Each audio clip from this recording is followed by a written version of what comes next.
Sorry. I have to, can you hear me? Oh, hang on. I have to unmute you. You are muted.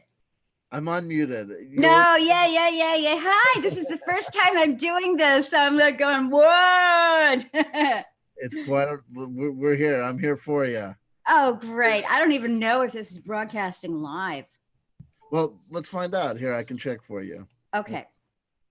So I have to turn up my sound volume. Because the link seemed to be live, because when I went over there, it seemed that we were. It's the only way I knew how to do it. So I had it on. This is good. This is like cinema verite. Yeah, definitely. And I know that I can count on you. I just, you know. Yeah, listen, hey, for what it's worth. Let's see what's going on. It would be the new link. Let me see. Yeah. Let me see. I have it here someplace. If anybody's listening and watching, hi. I think I'm subscribed to you. What's your YouTube channel called? The Bibi blog, but I sent you the new direct link. Yeah, I know. I'm just trying to do it on my computer. Oh, okay. That should be. Here we go. Okay. Okay, well, it says we're live now. So here we go. Excellent. Okay. We're live now. Yeah, live with CW Chanter. Hold on. Okay.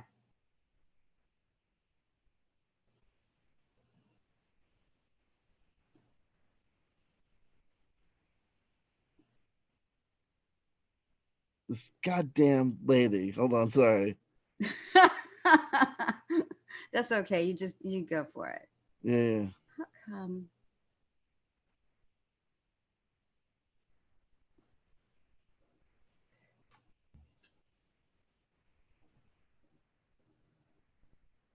I can't even find the link now. Oh. Let's see.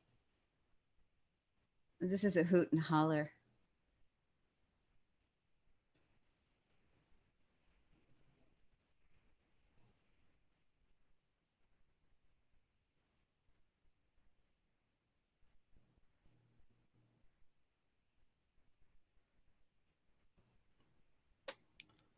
People are just systematically designed to drive you insane. There you go. Of course. I know. Coming back to center.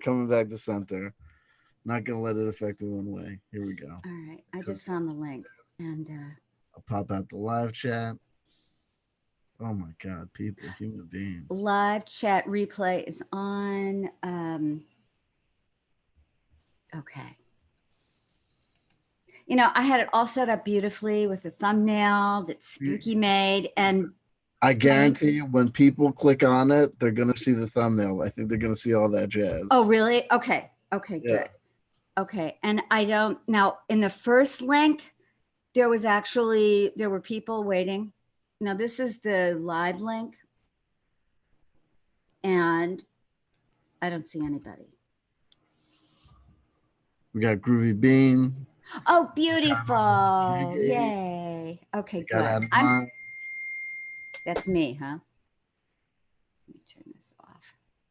Okay, I've muted the channel there. So this is live learning with Bibi and CW, okay? It's really not much to, I mean, you've achieved the goal. We are live on YouTube. We are, it's happening. I can't believe it. I'm so thrilled. I really, you know, CW, I was talking to Tom, my partner. You guys, he loves you, by the way. You know, he's been privy to all of my ups and downs since 2017 when I found you on YouTube. And I was going through my own weird CG shenanigan thing, which I came across a YouTube video by CW Chanter. I was never heard of him. I was just moved. I don't even remember specifically what it was that you were talking about, but you were calling to task for sure. Daniel, dark journalist, and Bill Ryan, for the same reasons that I felt put upon by, where they were coming from. And I felt a real camaraderie with you. And I started watching you, and I was amazed and appalled and astonished. I laughed, I cried. Tom would sometimes come in and I'd have the sound up and he'd go, who the hell is? I get a lot of that on street corners. Yeah. Well, let me put it this way. I came to a point maybe in 2018. I was going through some really intense stuff with my daughter, who I've told everybody has been diagnosed with schizoaffective disorder. A form of it's like you take the worst combinations of the worst symptoms of schizophrenia, combine them with the worst symptoms of bipolar 1, and you've got schizoaffective disorder. It's like, oh my God, it has brought all of us to our knees. Yeah. So during that time, I couldn't turn you on. I couldn't watch any of you for a period. It wasn't that long. It was a period of about 2 months tops. I came back to you. You never cease to astonish me. I've watched you change. I've watched you, you put your heart right out there. You put it in the camera, you put it on the table. I love that about you. And you came to me last week, the word prophet. Now, in the true sense, a prophet is someone, I don't want to give you a big head, and it's not. Don't worry. I was going to say prophet. Listen, I'd trade that PH for an FIT. You know what I mean? We need a little money around here. There you go. You tell it like it is, and you say what people are afraid to hear because it's the truth. The real truth is really, really hard to hear, and you are fearless in that respect. So my hat is off to you, darling. Well, thank you. I do appreciate it. I mean, for me, it's a question. It's a constant question dealing with YouTube and dealing with social media in general. How much I put out there is the question always remains: am I responsible? Am I irresponsible? Am I correct to do this? Am I being authentic, or am I being, self-abasing or masturbatory, or, you know what I mean? Are these parts of my good tendencies? Is this good about me, or is this bad about me? And it's a journey. These questions don't have definitive answers like 2 + 2 = 4. You know what I mean? No one can really come back to you in these sort of things and tell you exactly what's the right thing to do or what's the wrong thing to do. You do your best to deal with the feedback you get, and you do your best to question yourself and try and be present and try and be self-aware. And, so the journey continues. I'm driven to do these things. I always tell people, like, the passion that you see is it's not an affect. I'm not doing this for any sort of marketing goal or to achieve any sort of commercial end or to, get views or whatever you want to do. I mean, these are authentically the way I feel about these things. And you know what I mean? And I know no other way. Ever since I was a, child, or especially like in high school and college, people would always comment to me, friends would always comment to me that I seemed to have been born without a filter. So, you know what I mean? And the social media and YouTube has done nothing to disqualify that assertion or that assessment. So for better or for worse, we're on this life journey, and I it's a learning process, and we keep on going. How do you see yourself over the last, since you started your channel? I mean, you've gone through such a progression of interpersonal transformation. I'm aware of it. I love that about you. Very few people, one, share it in a way that is palatable, those who do. And I think because you are so authentic, CW, it is riveting. And how do you experience this public transformation of yours? How do you view it? Well, so there's a couple of things that are at play. Number one, you have to deal with the length of time that it's been going on.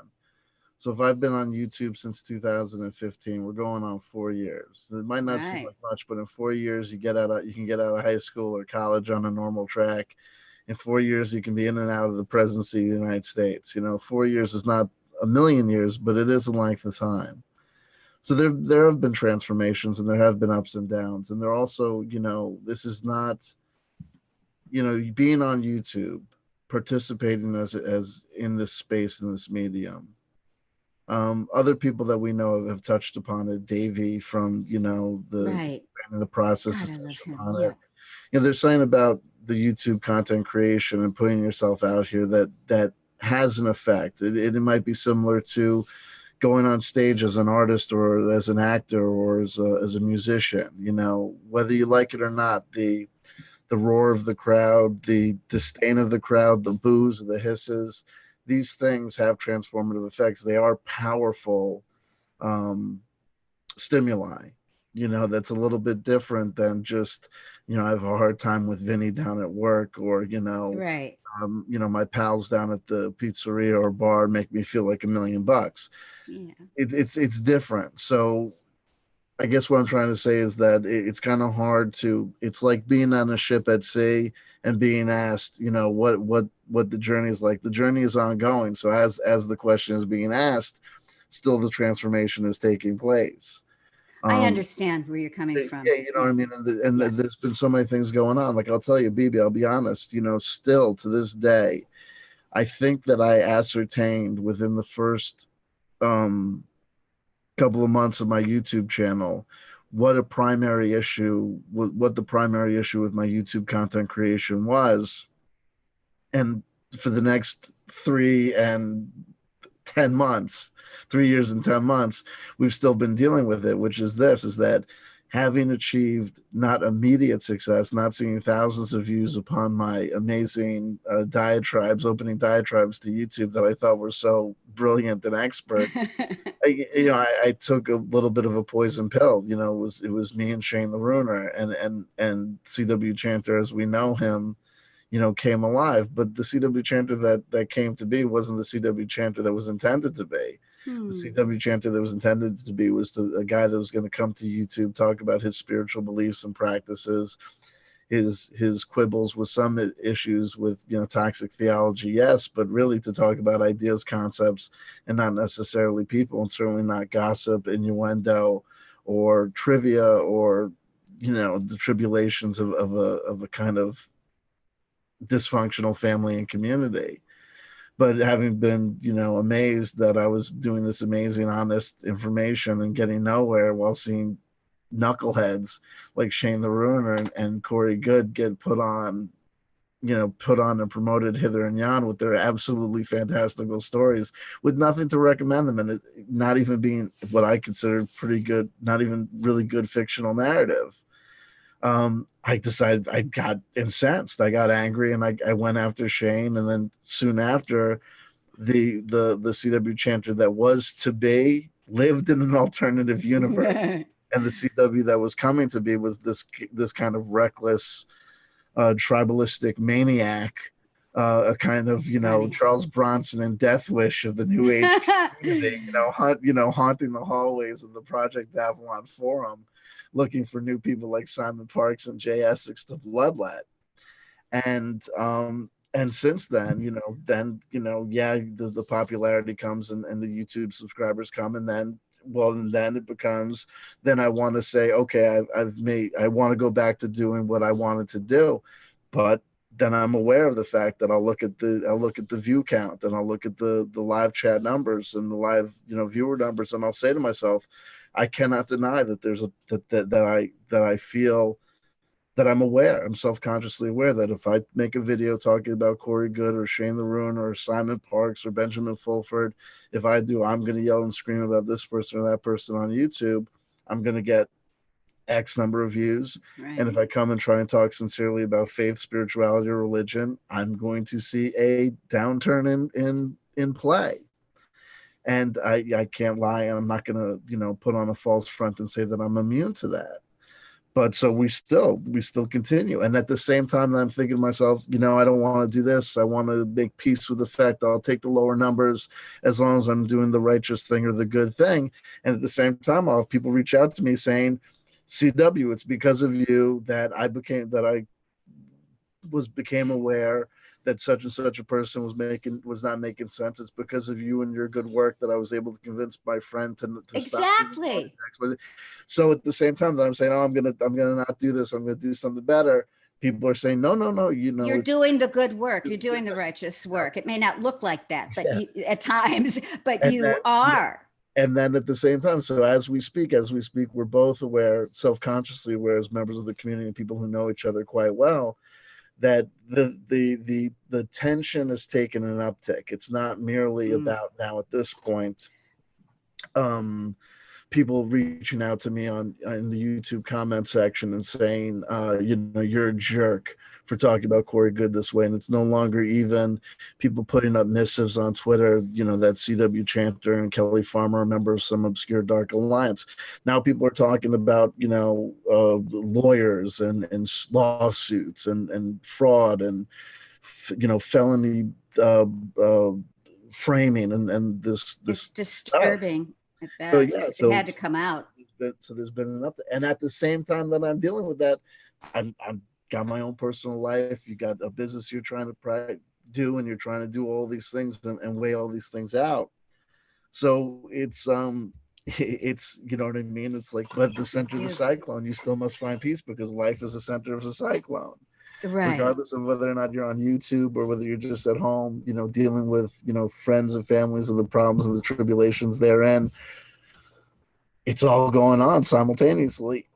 And I'm dealing with alcoholism and drug addiction, and I'm dealing with trying to keep a business in practice, and I'm dealing with wanting to change careers, and I'm dealing with, this change, that change of life. So it's, what can I tell you other than I have found that if I stay centered and try and be grateful for the opportunity to have these problems, because the alternative to not having these problems is to be dead. You know what I mean? It's just the way that it goes, baby. I know. You remind me, this was maybe at the end of 2017 or the beginning of 2018. I don't remember. You may not even recall, but I wrote you a long comment in response to, you shared the story of your brother and your father. I started bawling as I'm listening to you.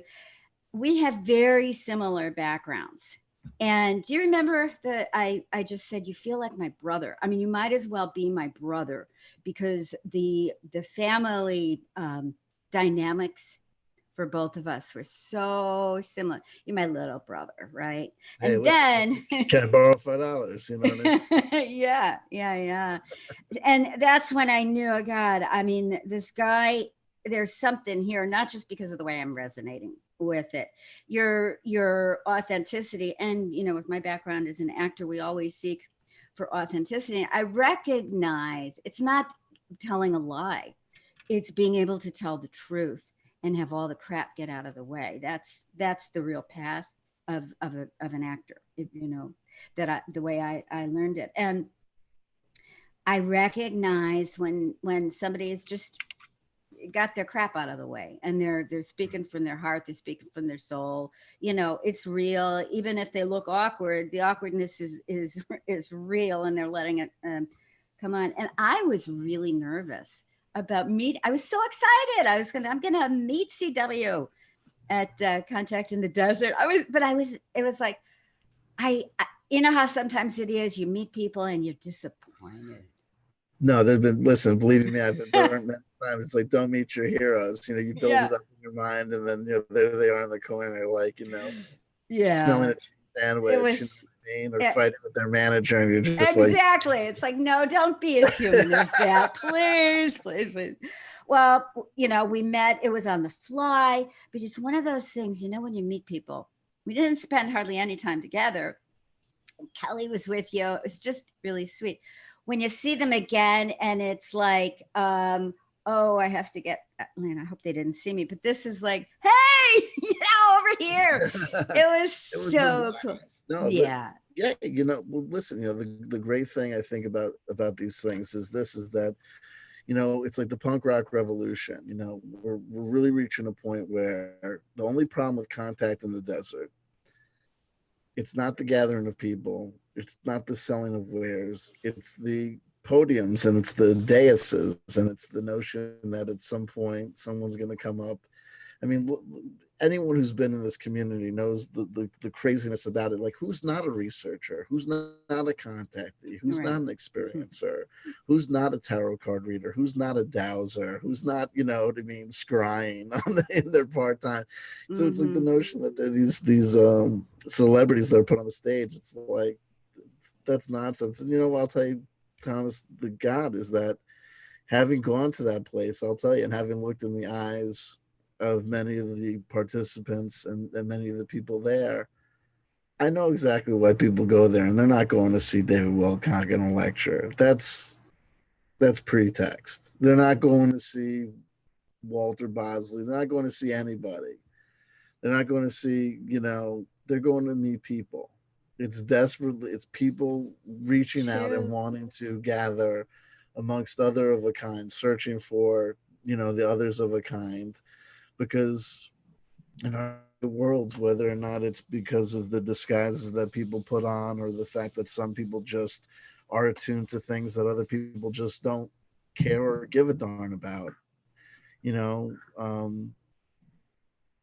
and that's what I think. That's what I think is that I think that everyone's there, desperately, seeking and searching conversation and contact.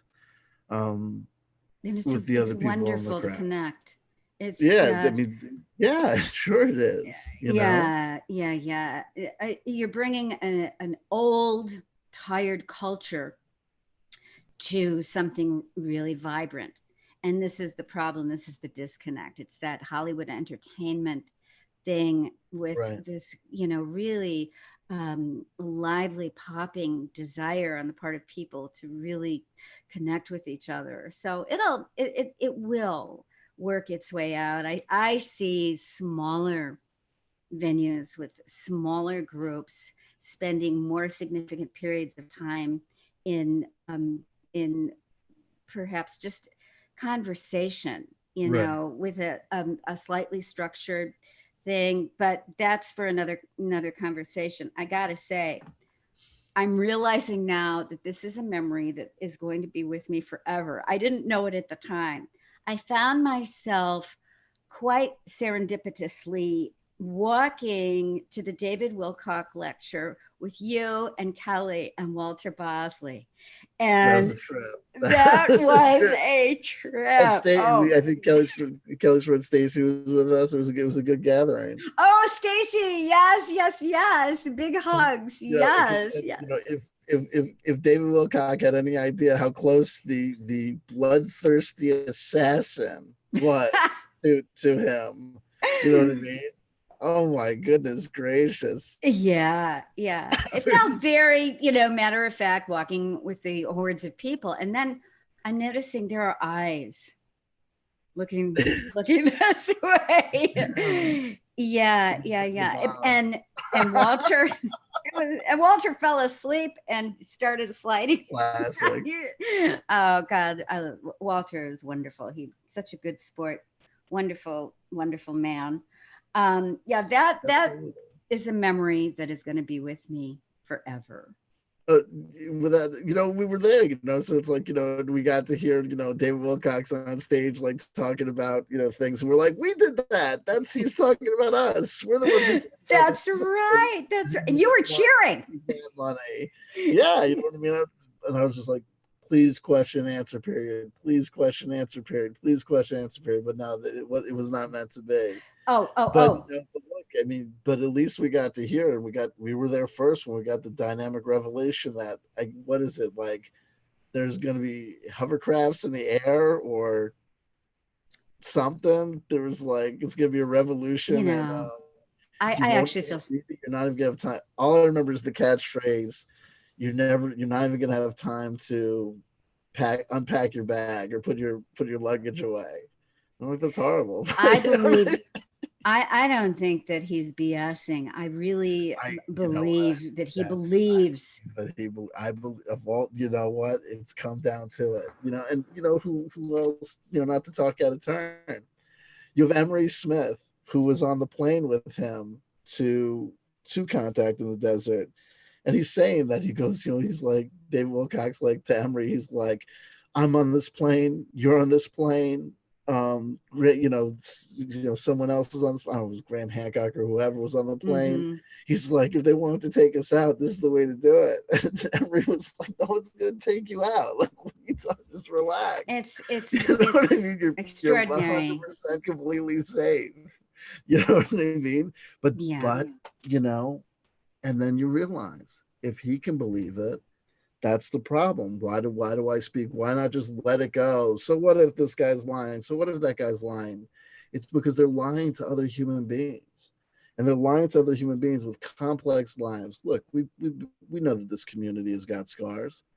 We talked before about family dynamics.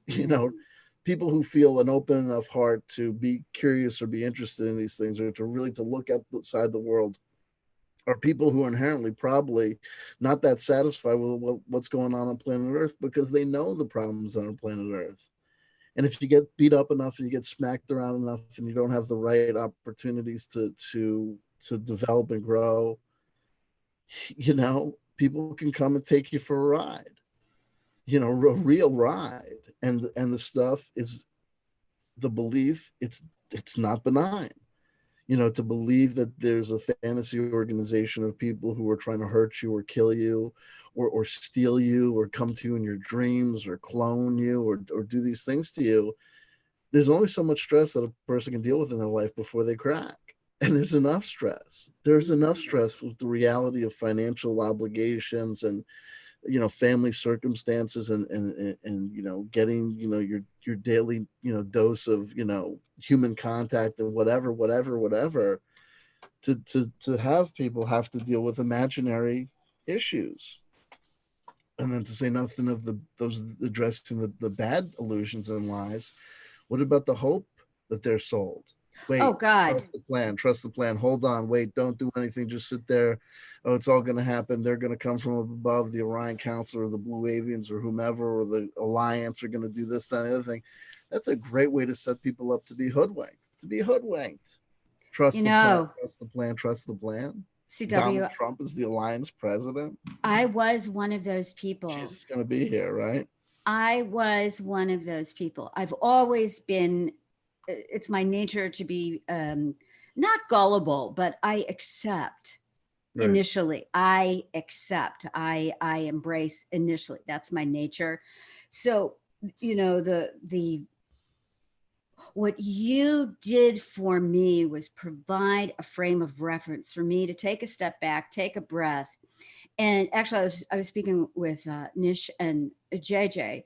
You will know her as Reine de Blanc, the White Queen, on Twitter. Oh yeah, absolutely. Oh God, yeah, they're my soul sisters. We're actually starting a new show on my channel. We were having a conversation, and you came up, and Nish said, "What one of the things that she just loves about you is your call for reasonableness."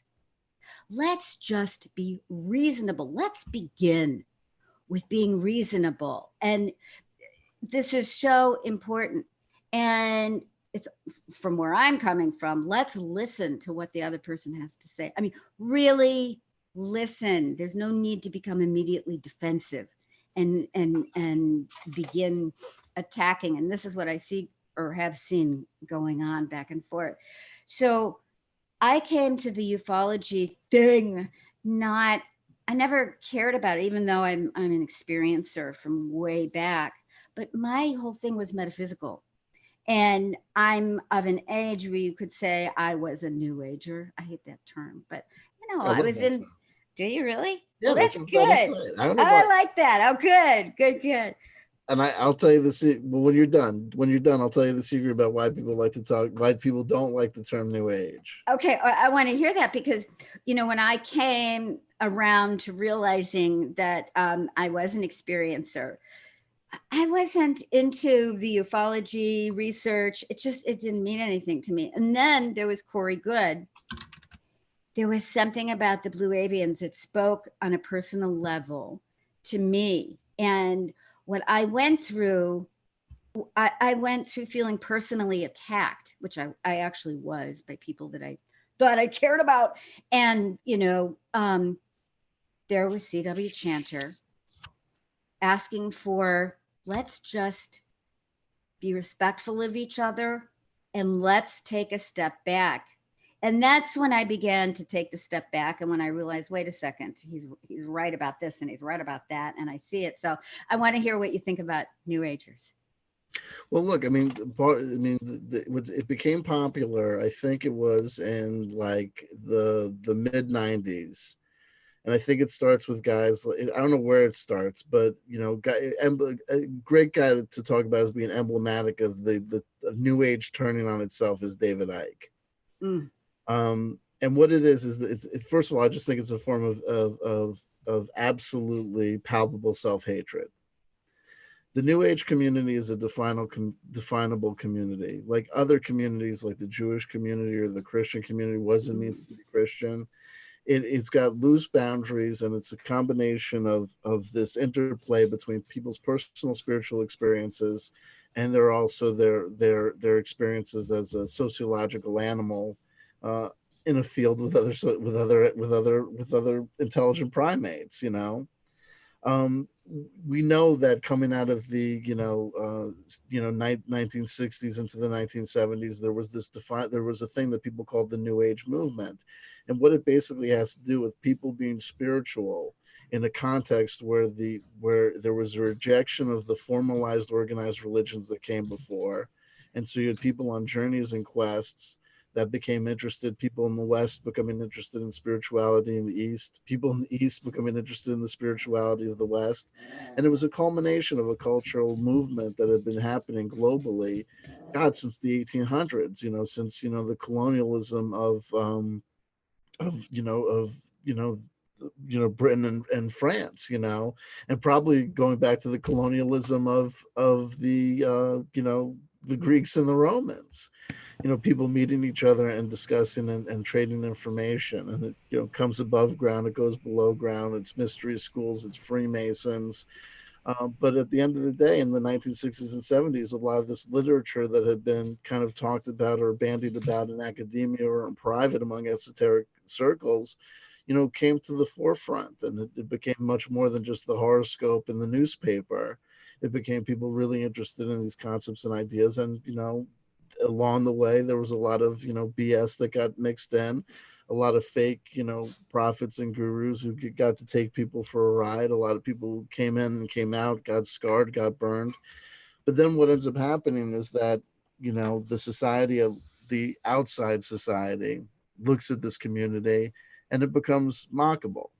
You know what I mean? You have the Hare Krishnas in the movie Airplane getting punched out for having the audacity of offering somebody a flower. Yeah. Like as if that's that's like an appropriate reaction to someone trying to be nice to you.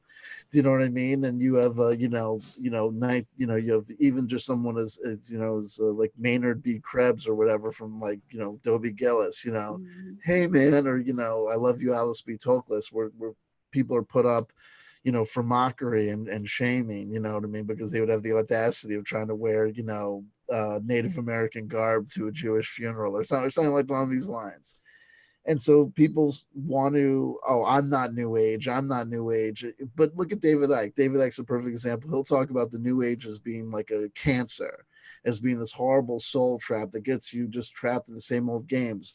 Meanwhile, his life journey begins with him having an enlightening process when he goes to a psychic, which leads him to go around wearing I forget what his color of choice was back in the day, like magenta. I remember he went through that like turquoise. He went through the turquoise phase. I remember it. He was the son of God, and all this stuff. And he's still to this day, if you buy a David Icke book, there's recommendations for particular healers and channelers in his work. He went and had his own ayahuasca experience. The guy's New Age. Right. We call that. Come on. Yes, he's a little blind to his own. All these people, Freeman Fly, there's all New Age. Mark Passio, New Age. And I go to all these people. They're all New Age. They're part and parcel of the New Age. Look at David Wilcock. David Wilcock is going to talk. We're not talking some New Age silliness. No, that's exactly what you're talking. And that's not a bad thing, but it's just self-hatred. New Age is something to be mocked, and we're above that. We're above that silliness. Says who? Says who? It's a definable culture and context. You know what I mean? And it's got positive things about it. It's got negative things about it.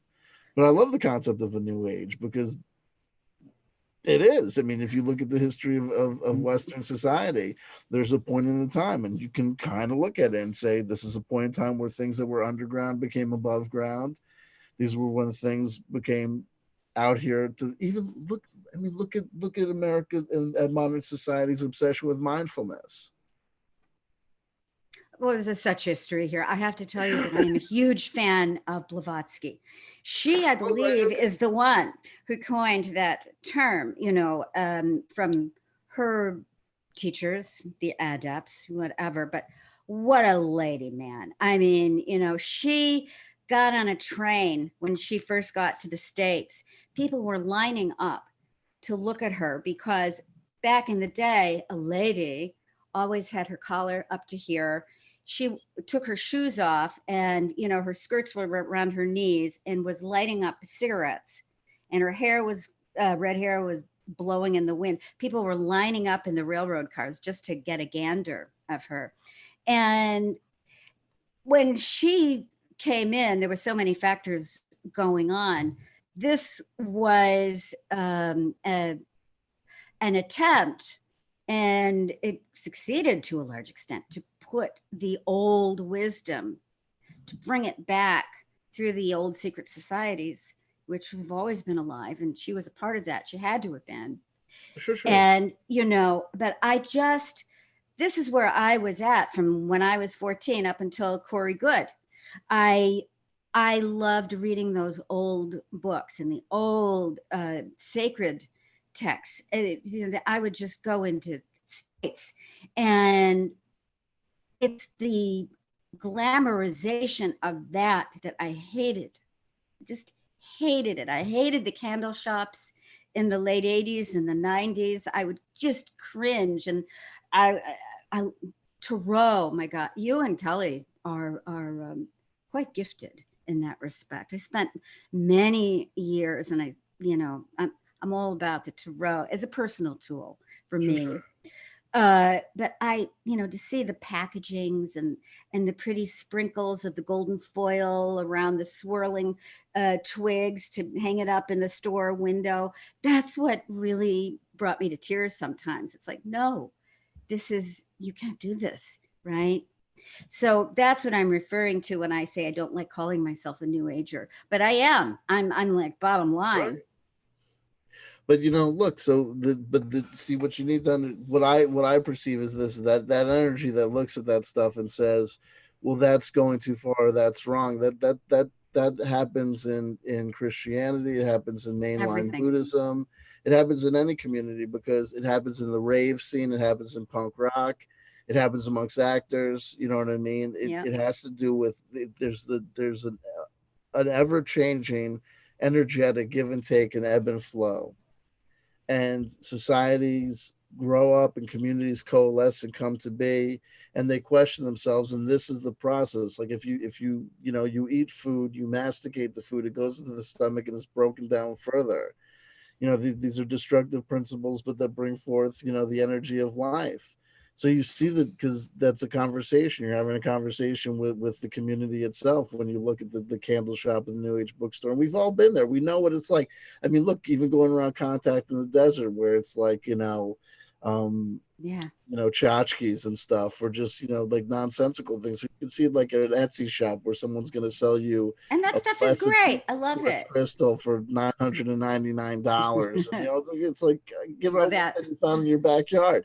You know what I mean? Or but this is the conversation. So that's not everything's going to be acceptable to one. Not everything is palatable, and things are rejected. And even that process. So if like someone comes up to me and they say, in the virtual space of online, they say, CW Chanter, what is your problem? Do you think you're going to stop Corey Good from lying? And who are you to say that these people who are listening to Corey Good, who want to listen to Corey Good, aren't on their own spiritual journey where they're going to figure it out for themselves? Mhm. Why are you hung up like this? Why are you hung up like that? You should be like this. You should be like that. And I go, you're doing to me exactly what I do to Corey Good. You're sitting there and you're praising my situation. You're praising my actions and deeds and saying that's not the way to be. This other way is the way to be. And you're sharing that information, that data with me, and I've got to think about where I'm going to listen or where I'm going to resist. And this is life. This is the ever changing, you know, Isn't ebb it and though? flow of life, and it's beautiful. It is. Yeah, we have to be open. I have to be open. This is, what I'm learning being a part of this You have community. to be able to, but like at the same time, it's like it's like at the end of it, it's such an old expression. It's tired. It's a cliche, but it's like everything in moderation, including moderation, or be minded, but don't be so open minded. Your brain falls out. Right. And it's a journey, and it's not like as though there's a we all seek from like the Ten Commandments or the five pillars of Islam, or the no eight the noble truths. Everybody thinks that they're going to come upon this formula that if they apply equally in all things, that they'll just figure out what's right and what's wrong. Good luck, Irene. I haven't found that to be the It's case. an individual thing. And this is what I feel. Who am I to tell someone else? I can share what I've learned, I can share what works for me, but ultimately, I would ask anybody, take it on, see if it works for you. And this is the dance with our human groups or communities. We're just trying stuff on, and it's awkward and it gets ugly at times. We Yeah. we're taught growing up my age. I mean, yeah, you know what? I'm proud of it, because when I grew up, my mother, who has passed away, would go, "Oh my God, I can't believe she just said I'm going to be 68 next month." And my mother and my grandma, "No, Bibi, no, no, no." Don't say that. I'm Well, damn I'm proud not of it. allowed to ask, but you're allowed to tell, right? I thought that was Right. No, right. no, you are allowed to ask. That's the change for me. I celebrate that I have been around for a while, and I've got some stuff to share. Let me tell you, you Sure. know, and take it or leave it. I don't care. I used to. I used to care a lot, and I used to get very upset if somebody didn't, um, you know, take it on. But I really don't care anymore, and I do care a little bit that I be taken seriously. I Sure. Many, many years I was judged, and whatever, it happens to all of us. But I'm at a place now where I see a CW chanter and I go, this is a guy worth paying attention to. Well, Really I feel worth the same paying. way about Bibi, so we're good. We're in good company. Thank you, darling. We can hang Thank out, pay attention to each other. That's right. When are you doing your next tarot? I don't know how it happened, but the tarot had hit some sort of stumbling block because there was a couple of things going on in my life, and there was the change in Google Hangouts seemed to be some sort of instigating event. And then we were doing it on Ah. Wednesdays, and sometimes on Wednesdays, sometimes on Thursdays. And for whatever reason, the Wednesdays and Thursdays that were coming up were all born under a bad sign.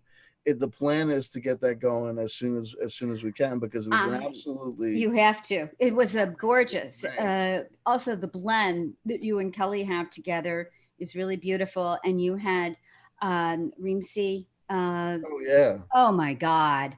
Oh my God. So that guy's I'm class. getting a hit that a weekend, sometime during the weekend, is a nice time for that, because there's a more stretched out, relaxed period that Right, right. psychologically and emotionally that people feel. So I'm just going to throw that out there. That's what and it's so funny the way the mind works.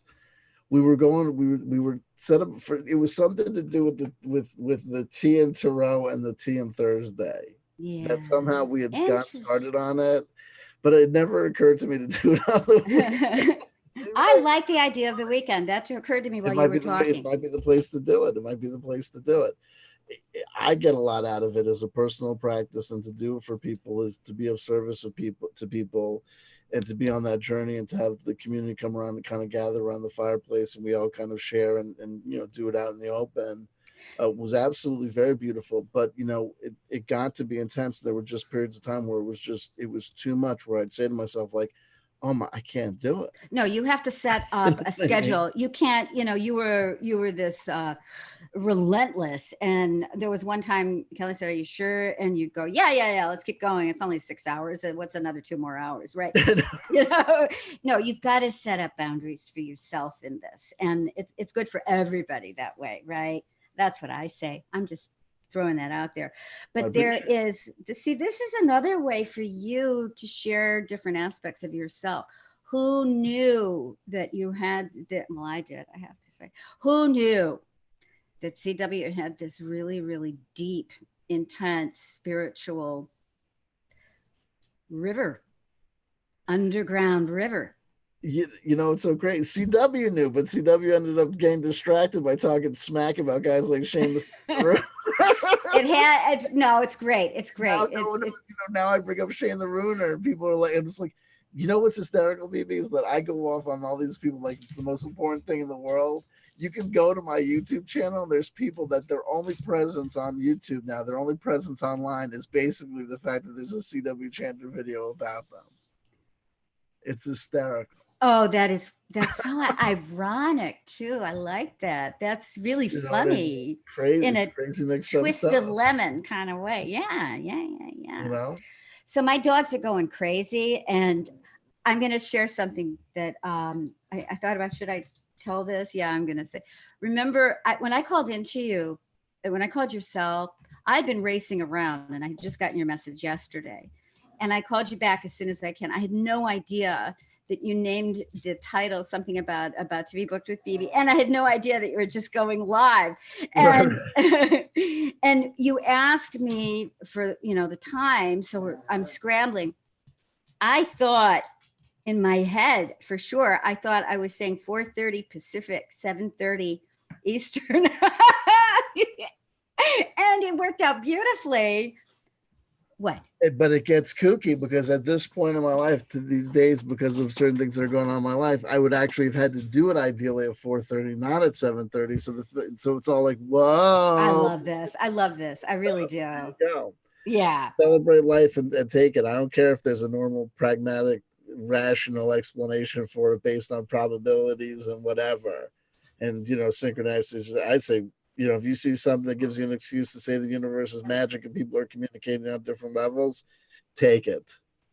Take it. Yes, Why not? yes. You know what I mean? Well, the Jungian synchronicities, I'm all Why about not? that. Absolutely. Oh my It's all God. there. It's You know what I mean? delicious. We are pattern seeking machines, which means whatever we perceive, we perceive it because we see it. It's palpable. Right. Now, are they happening more, or are we more aware that they're happening? I don't know. I have an idea. I've got to go, and I'm going to let you go. I love you, darling. You're gonna let me go. Now, you sure you won't let me go? Because the fact of the matter is that there's the live chats here. If you want to take a moment, protocol. I stand corrected. But no, there's no protocol. What I was going to suggest is that if you needed to go, for instance, to walk the dogs, and that was something that took. I just need to let them out to pee.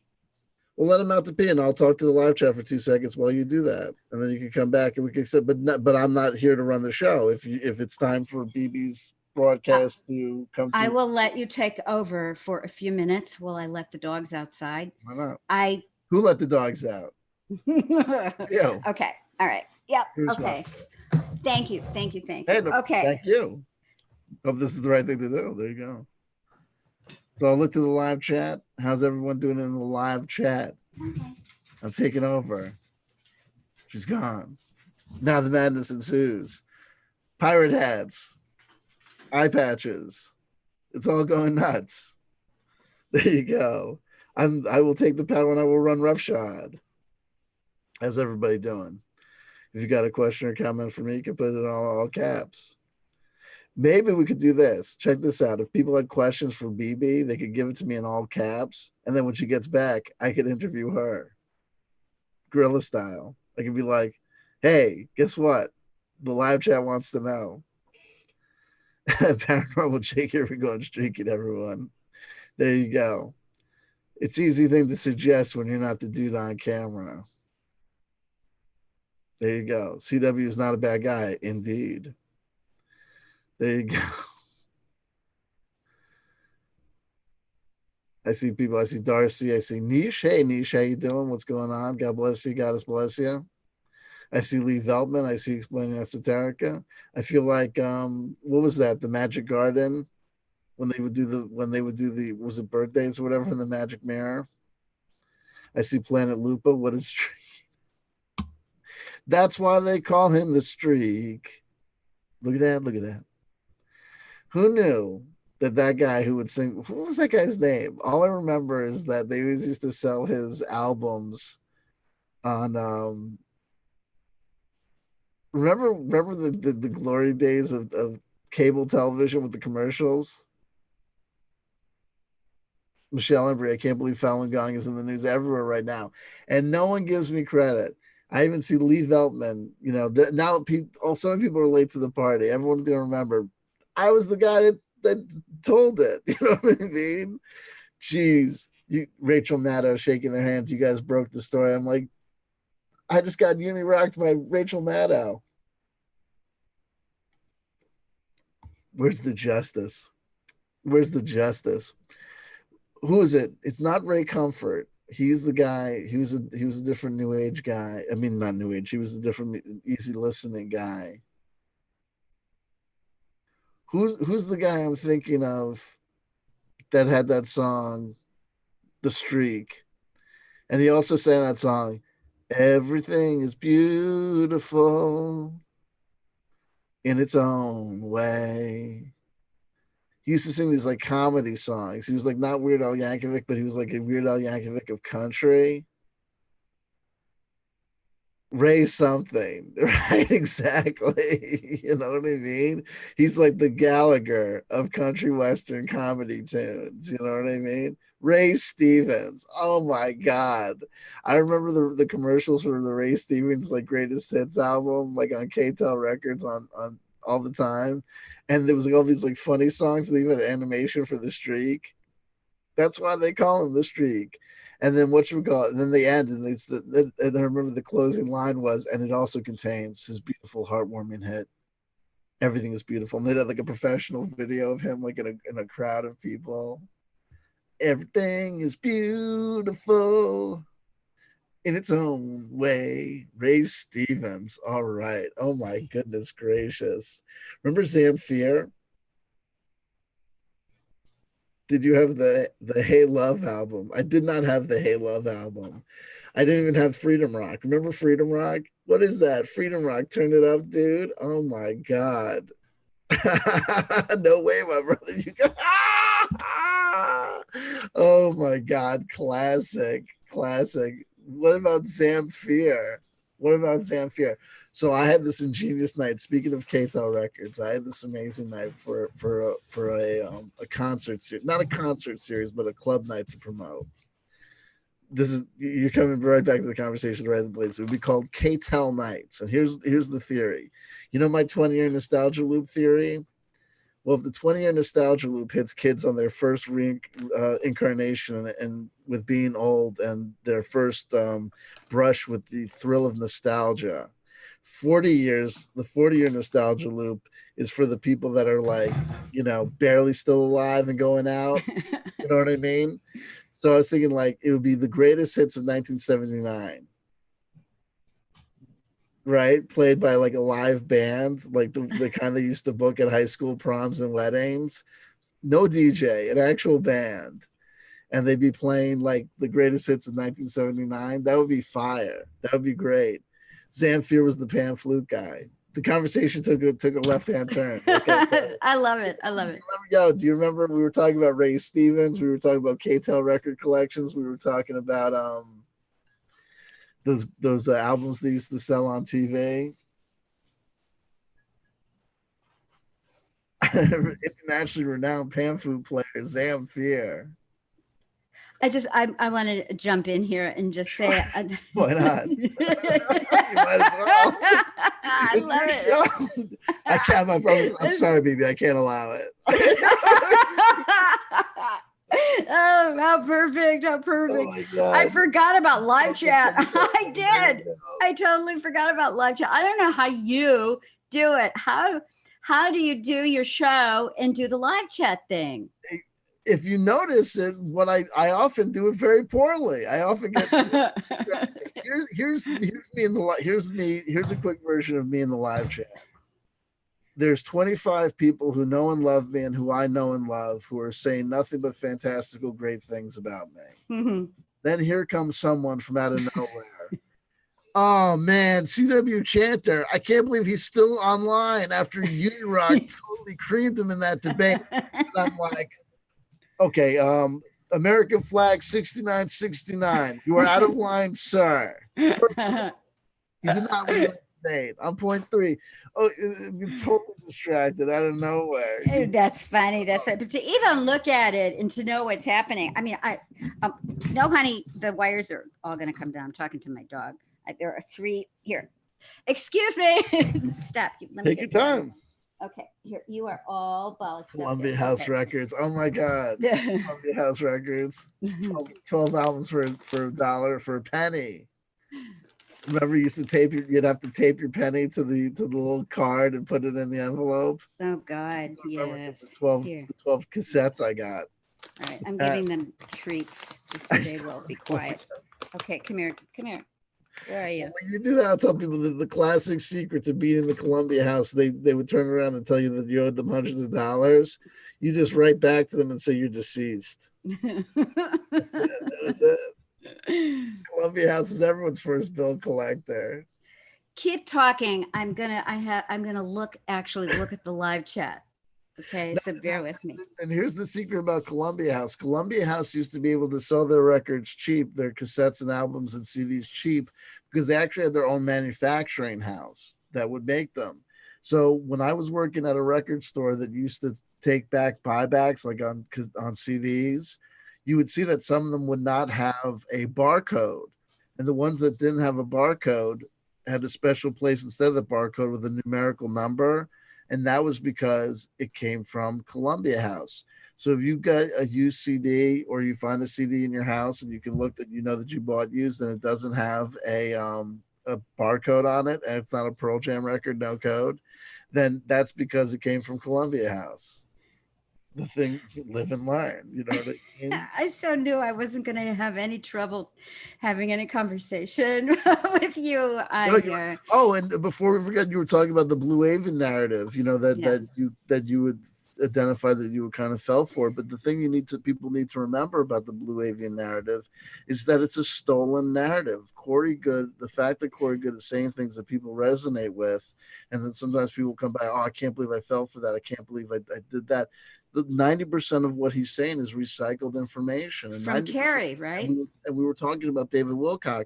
90% of the information that Corey Good is now parroting just comes all straight out of the Law of One material, because he was originally preaching to an audience of one. When he was discovered by David Wilcock, he was coming out of the Project Avalon Forum. There was no Blue Avians. There was no Sphere Being Alliance. It was all secret space program. It was all secret space program, all super soldier, all projects with kid empaths. And it was only upon meeting David Wilcock that he started to introduce this new narrative taken right out of the Law of One materials with the Blue Avians. Incredible stuff. So when people say that they feel, and even now you see him on stage, he'll say things, he'll just throw something out there like this, like offhandedly, he'll say, oh, because this is all, this is the creator who fell into division, is now, seeking reconciliation and reintegration into the one. That is Advaita philosophy. That is just a Cliff Notes version of a Hindu philosophy about non-duality that goes back thousands and thousands of years. This is what Blavatsky did. She brought the old teachings to the West. Listen, at the end of the day, Blavatsky, L. Ron Hubbard, Adidas Samraj, they all spent time in the schools of thought that came before them. Blavatsky was totally aware of Freemasonry and the works of A.E. White and whatever. And Aleister Crowley was definitively a Freemason before he did anything. Yeah. And L. Ron Hubbard studied Crowley. Mm-hmm. You know what I mean? And Adidas Samraj studied Scientology and Crowley as well. Everyone builds upon the mysteries that came before. what's scary now is that you don't have one Blavatsky coming out of years of study of the esoteric or the Eastern traditions or faiths. You have everyone and their mother who they can go on YouTube, and if you spend 6 months on YouTube, you can educate yourself about anything you want to educate yourself on. It's an amazing world. Whether it's theories of reincarnation or chakras or this, that, or the other thing. So don't blame yourself if some of this stuff seems attractive, because it's all stuff that's inherently attractive because people have been talking about it for thousands and thousands of years. It's baked in. It's baked into the things. People are like, I don't know why, but it just resonates with me as true. Because you saw Star Wars when you were a kid. Absolutely. You know what I mean? Good guys and bad guys. You know what I mean? Yeah. Dark fathers. Crazy stuff. Right. Okay. Ouch. She just bit my finger off almost. Wow. I officially interacted with the live chat. So, I'm learning here, and I want to thank everybody. Let me just see if I can. Of course, I just hit something and I ruined it. Let's see if I can go back. Here we are. Okay. So I'm going to do, there's Darcy and Michelle, Lisa Kane, Paranormal Jiggy, Nish, Darling, Deviated, Pat Breeze, Lisa Kane. Oh, wow. I'm like, wow, you guys, thank you so much. Really, this is a big deal for me. And I'm very moved that you're here to share this christening of mine with CW. Thank you so much, CW, for being so gracious and showing up like this. And how long have we been planning this conversation? I mean, forever and ever and ever. And we were communicating, but it was like, see me, I just DM'd you on Patreon, and then catch up with you on Twitter. And we were going, it was nuts. And so yesterday, for me to call in at that moment was perfect. Really, we got it done. That's why I knew because I said in the tension, I said, I'm going to title this because it was literally like, let's just get this done. No more sending me a DM here. No more responding to this. Let's just all in. The plan of attack was she's going to show up in the live chat. I'll be like, got you. Okay. And you did. And there I was. And it was, I didn't even know. I had no clue. And I listened to it later. You were asking me, so you want to go on? Like, I'll put you on the street. I didn't hear any of that because we got disconnected like at least twice, if not 3 times. There's I remember that too. Groovy Bean. Powers that be. Veltman. Oh my gosh. Donut Survivor. Lori, Survivor. I'm honored. We got everyone in there. Yeah, I know that there's more people, and I missed you, and I'm sorry. I will get better at this. I'm going to do this more. It's a virtual connection that I feel palpably. I feel it viscerally. Sure. It's a psychic, emotional, spiritual connection that we have via this technology, and it's amazing. Next time I'll do it when somebody's home who can watch the dogs. It's better with the dogs. It's better with the dog. I got great dogs. I do. I want to say one thing in regard to the Blue Avians and Corey Good and how it's not that I was sucked into it. You've got to understand, I'm a photographer and I've been working with the earth elementals in this place where I live, which is on top of a little mountain in Los Angeles, but not of Los Angeles. It's completely separate. And I was communing with the hummingbirds as messengers of the sylphs when the Blue Avian message from Corey Good came to my attention. Mm-hmm. I resonated with it because of my very, very own experience of getting messages from the avians. And check out my blog. I've got a whole thing on the hummingbirds. And they were gone for the last 3 years. It broke my heart, and they're back. So I've got my camera set up. I've got my alarm set to get up at dawn because that's the time when they I'll say, who's here? And these little guys will come and they're right in front of my face. And there was this one, I called him Pineapple. I haven't done the research. I don't know what their lifespans are because I'm ready to do that. Back when I was doing it, it was a disconnect to Right. research the biology of these beings when I'm involved in a different level. But I'm curious about their lifespan. Pineapple, if you're around, I'm ready for you tomorrow morning. So that's how I came into it, in an artistic sensibility, in a metaphysical sensibility, right? So it just was expanding what I was experiencing. And then when that whole thing came out, beginning for me with the series of videos that Dark Journalist and Bill Ryan did, and then people that I was very close with reacted on the basis of that and just slammed me. It really felt like I was hit on the head hard by a steel 2x4, and it hurt, and it just felt that someone, some group, or some kind of force is inserting itself to break apart this beautiful connection. So that was a naive thought, really. There are so many deep threads and tendrils to this, but ultimately, those of us who are like-minded can come together in this way. And I feel it. I'm full of sometimes words just don't do it. You know, if I could just show you my feeling instead of have to translate it through words, but it's one of just deep satisfaction and excitement and anticipation. And I want to know how you are. And I want to thank you, all of you, for being here. And there'll be more. Yeah, you know, without that, like, you know, like, and it's like, look, and we were talking about tarot before. It's like the Knight of Cups. When the Knight of Cups show up, you can be like, hey, Knight of Cups is showing up. All right, could be a fantastic dude, could be the man of your dreams. But then it's also, oh, but watch out, because it could be, you know, it could be a guy coming to take you for a ride. Wherever there's beauty, wherever there's things going on, wherever there's people caring about things, there's a reason why. Like the lyrics to Papa was a Rolling Stone. Some say Papa was doing some storefront preaching, talking about God and all the time leeching. You know, wherever there's beauty, there's gonna be problems. Whenever there's love, there's gonna be the risk of naivete. But you come out of the bad romance, you come out of the shot relationship, you come out of being taken for a ride, you come out the divorce.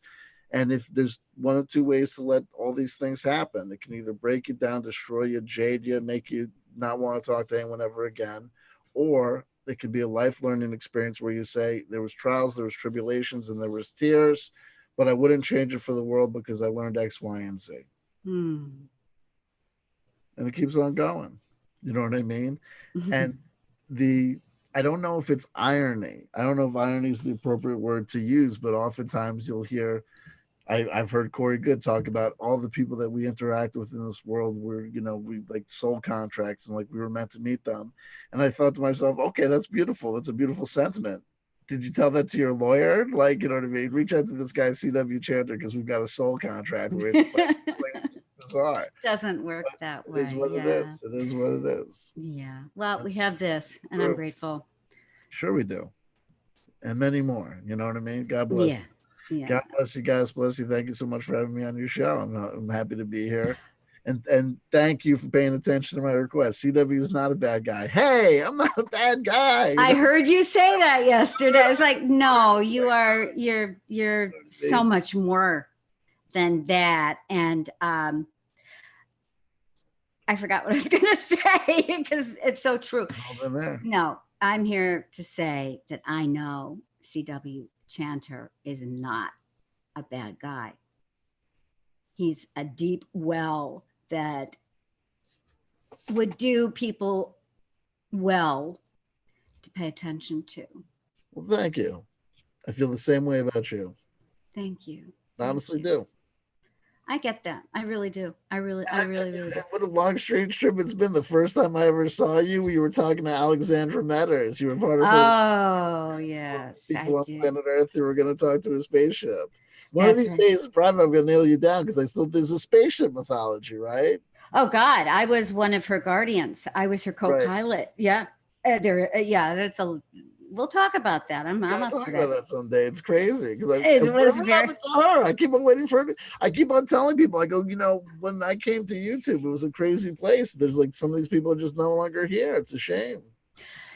I hope she'll be back. I'm sad to say I'm no longer in touch with her, but I heard through the grapevine that she's doing some deep self work, which is great. It's wonderful. Good, that's great. And Alexandra, if you hear this somewhere, wherever you are, I love you. I miss you, and we need you back on YouTube. Bottom line. So there. And with that, these dogs are biting off my toes and my fingers. So they're saying, cut it. Yeah, baby. Too long. Because they know like CW Chanter would get her out of here. We're gonna be here 6 hours. Yes. Get her close it, shut it down now. Yeah. Well, God thank bless you. God bless them. Yes. Oh, wait, don't turn it off. Wait. I'm not turn it off. I'm not trying. Probably. That's right. I got the controls.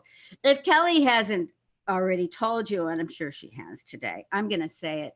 CW, if nobody has told you that they love you, I'm here to say, I love you. Well, thank you so much. And you're loved too, and I love you too. I love you too. And if no one's told you they love you today, I'm sure your boyfriend already has, but just in case. Thank you. I love you. I love you. I love you. Thank you so much for having me on. It means the world to me to be some small part of service, to have this great conversation with you, and to be present in a different place. Whenever people interact, different people interact, a different energy comes forward. The CW Chanter that I get here when we talk to with you is different than what's going to happen with me solo or even with me, Kelly. So thank you so much for allowing me to be in the space and to be this person. Pleasure. My absolute pleasure. And to everyone who showed up today, thank you so much. And I'll be back. And I'm not a live stream virgin anymore, thanks to CW. So you're one of these characters. You show up all the time. You're like, oh, this is my first time. You've been on Expanding the Process. Come on. But not running my own thing. That's what you go. So, that's my truth. So that's it. Well, that will never be able to stop. You'll be. Yeah, look out. Mwah. Thank you so much. Bye, everybody. Adios. Adios.